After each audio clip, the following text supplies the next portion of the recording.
Hello viewers, আসসালামু আলাইকুম। সবাই কেমন আছেন? আশা করি সবাই অনেক ভালো আছেন। যারা ভালো নেই তাদেরকে মহান আল্লাহ তাআলা সুস্থ দান করুক, আমিন। আজকে আমরা Lenovo V330 মডেলের কিবোর্ড যে প্রবলেম সেটা সলভ করব। প্রথমে আমাদেরকে ল্যাপটপের নাটগুলোকে সুন্দর করে দেখে দেখে একটা একটা করে ভালোভাবে খুলে নিতে হবে। এবার ডিভিডি রাইডারের লকে চাপ দিয়ে ধরে ডিভিডি রাইডারটা আস্তে করে খুলে নিতে হবে এবং ডিভিডি রাইডারের নিচে দুটি নাট রয়েছে সেগুলো সুন্দর করে খুলতে হবে।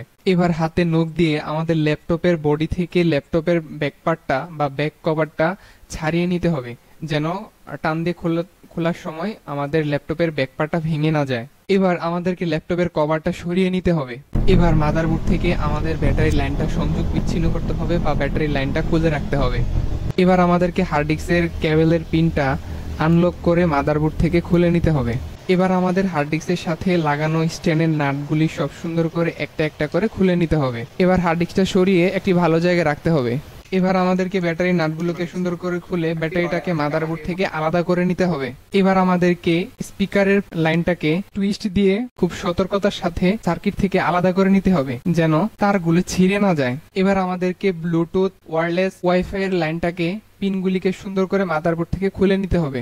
এবার আমাদেরকে কুলিং ফ্যানের স্ক্রুগুলি খুলে কুলিং ফ্যানের লাইনটা মাদারবোর্ড থেকে আলাদা করে নিতে হবে। এবার আমাদেরকে মাদারবোর্ডের নাটগুলিকে সতর্কতার সাথে সুন্দর করে খুলে নিতে হবে। এবার আমাদেরকে কিবোর্ডের লাইনের গার্ডটা আনলক করে মাদারবোর্ড থেকে সরিয়ে নিতে হবে। এরপর টাচপ্যাডের লাইনটা আনলক করে মাদারবোর্ড থেকে খুলে নিতে হবে। এরপর রিস্টার্ট বাটনের লাইনটা আনলক করে মাদারবোর্ড থেকে সরিয়ে নিতে হবে। এরপর ফিঙ্গার পিনের লাইনটা আনলক করে মাদারবোর্ড থেকে সরিয়ে নিতে হবে। এবার ল্যাপটপ বন্ধ করা এবং খোলার কপারটা মাদারবোর্ড থেকে চাপ সরিয়ে নিব। এবার আমরা আমাদের ডিসপ্লের লাইনটা আনলক করে মাদারবোর্ড থেকে খুলে মাদারবোর্ডটা সরিয়ে নিব এবং আমাদের এখানে স্পিকারের লাইনটা আমরা সুন্দর করে আনলক করে খুলে নিব এবং মাদারবোর্ডটা আমরা আলাদা একটা জায়গায় রাখবো এবং বিপরীত পাশের কবজার নাটগুলি আমরা খুলে কবজাটা আমাদের ল্যাপটপের বডি থেকে ছাড়িয়ে নিব।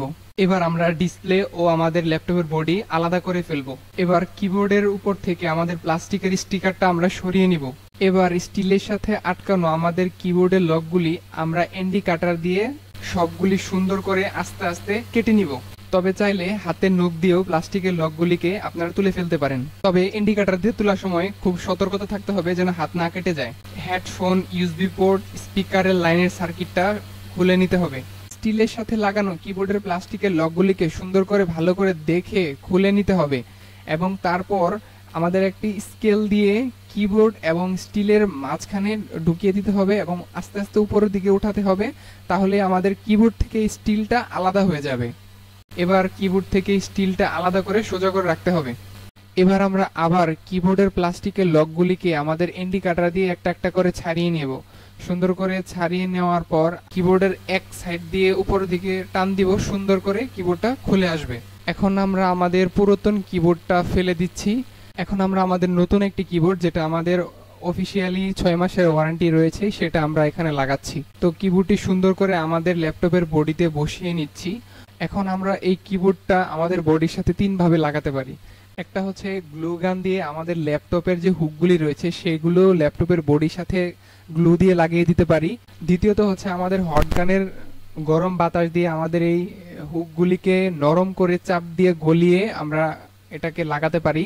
এবং তৃতীয়ত আমরা সোল্ডারিং আয়রন দিয়ে এই হুকগুলিকে আমরা গলিয়ে সুন্দর করে লাগাতে পারি এবং একে একে ল্যাপটপের বডির সবগুলি হুক আমাদের কিবোর্ডের সাথে সোল্ডারিং আয়রনের মাধ্যমে গলিয়ে চাপ দিয়ে লাগিয়ে নিব, যেন চাপ লাগলে না খুলে যায়।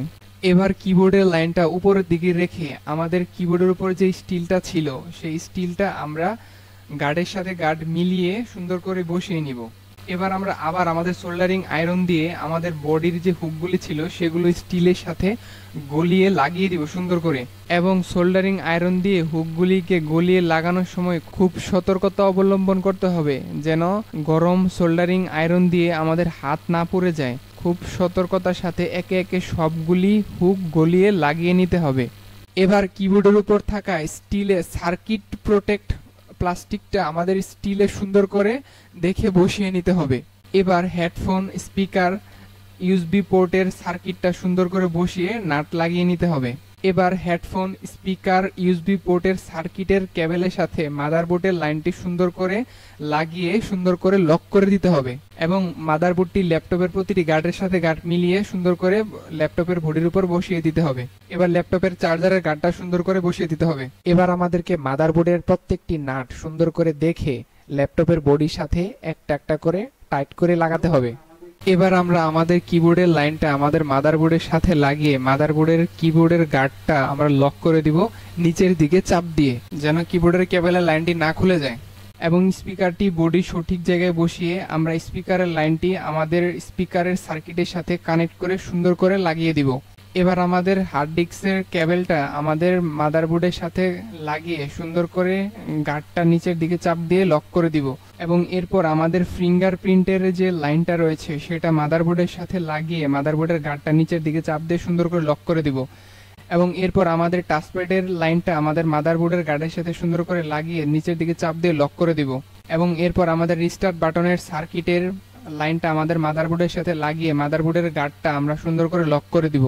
এবার আমরা আমাদের কুলিং ফ্যানের লাইনটা মাদারবোর্ডের সাথে সুন্দর করে গার্ডের সাথে গার্ডটা লাগিয়ে আমরা মাদারবোর্ডের উপর কুলিং ফ্যানের নাটগুলি সুন্দর করে লাগিয়ে ফেলবো। এবার ল্যাপটপের ডিসপ্লেটার উপরে আমাদের ল্যাপটপের বডিটা সুন্দর করে বসিয়ে নিব। এবারে ডিসপ্লের লাইনটা মাদারবোর্ডের গার্ডের সাথে লাগিয়ে সুন্দর করে নিচের দিকে চাপ দিয়ে লক করে দিব যেন লুজ না থাকে। এবার ল্যাপটপের ডিসপ্লে এবং বডির কপারটা সুন্দর করে মাদারবোর্ডের সাথে চাপ দিয়ে লাগিয়ে স্ক্রুগুলি সুন্দর করে টাইট করে লাগিয়ে দিব এবং বিপরীত পাশের কপারের নাটগুলো সুন্দর করে একটা একটা করে লাগিয়ে শেষ করে ফেলবো এবং এরপর আমাদের ব্লুটুথ এবং ওয়াইফাই ওয়্যারলেসের লাইনটা আমাদের বডির সাথে সুন্দর করে গুছিয়ে গুছিয়ে মাদারবোর্ড পর্যন্ত নিয়ে আমরা মাদারবোর্ডের সাথে সংযোগ দিয়ে দিব বা পিনটা মাদারবোর্ডের সাথে কানেক্ট করে দিব। এবার আমরা আমাদের হার্ড ডিস্কের নাটগুলিকে সুন্দর করে সবগুলি লাগিয়ে ফেলবো।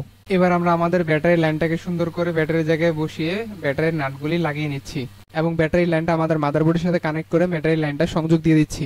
আলহামদুলিল্লাহ আমাদের কাজ শেষ। এখন শুধু আমরা ল্যাপটপের কভারটা ল্যাপটপের গার্ডের সাথে সুন্দর করে মিশিয়ে তারপর লাগিয়ে নিব এবং আস্তে আস্তে চাপ দিয়ে আমাদের গার্ডটাকে সুন্দর করে বসিয়ে নিব। ল্যাপটপের গার্ডের প্রতিটি নাট আমরা সুন্দর করে একটা একটা করে দেখে লাগাবো, এমন ভাবে টাইট দিব না যেন আমাদের গার্ডগুলো ভেঙে যায় বা ল্যাপটপের বডি ভেঙে যায়, আবার এমন ভাবে লুজ দিব না যেন আমাদের ল্যাপটপটা খোলার সময় ল্যাপটপটা খুলে যায়। সবগুলি নাট আমরা সুন্দর করে দেখে লাগাবো। এবার আমরা আমাদের ডিভিডি রাইটারটা লাগিয়ে ফেলবো। আলহামদুলিল্লাহ এবার আমরা আমাদের ল্যাপটপের কিবোর্ড লাগানোর কাজ শেষ করে ফেলেছি। এখন শুধুমাত্র আমাদেরকে টেস্ট করে দেখার পালা যে আমরা যে কিবোর্ডটা লাগিয়েছি সেটা কি সঠিকভাবে কাজ করছে কিনা বা সঠিক হয়েছে কিনা। তার জন্য আমরা ল্যাপটপটি প্রথমে অন করে নিচ্ছি। ল্যাপটপটা অন করে নেওয়ার পর আমরা একটি ওয়েবসাইটে যাব যেটাতে আমরা খুব সহজে আমাদের কিবোর্ডটাকে আমরা টেস্ট করে দেখতে পারবো, অথবা আমরা গুগলে গিয়েও যদি সার্চ দেই কিবোর্ড টেস্টার নামে তাহলে অসংখ্য সফটওয়্যার চলে আসবে যেখান থেকে আমরা আমাদের কিবোর্ডটাকে আমরা টেস্ট করে দেখতে পারি যে আমাদের কিবোর্ডটা ঠিক রয়েছে কিনা বা আমাদের কিবোর্ডের কোন বাটনটার সমস্যা সেটা আমরা এই সফটওয়্যার মাধ্যমে দেখতে পারি।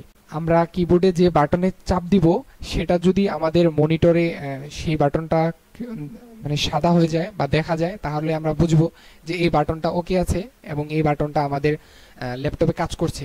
আর যদি আমরা ল্যাপটপের কিবোর্ডে চাপ দিলে আমাদের ল্যাপটপে যদি বাতি না জ্বলে তাহলে ধরে নিতে হবে আমাদের এই বাটনটা সমস্যা রয়েছে বা এই বাটনটা কাজ করতেছে না।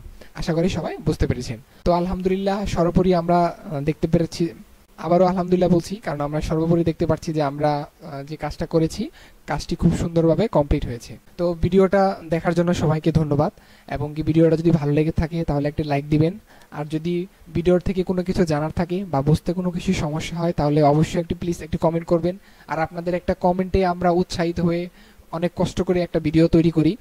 আপনারা অবশ্যই জানবেন একটা ভিডিও তৈরি করতে আমাদের অনেক সময় লাগে, অনেক সময় কষ্ট করে আমাদের একটা ভিডিও তৈরি করতে হয়, যার কারণে আমরা আশা করছি আপনাদের শুধুমাত্র একটি কমেন্ট এবং একটি লাইক।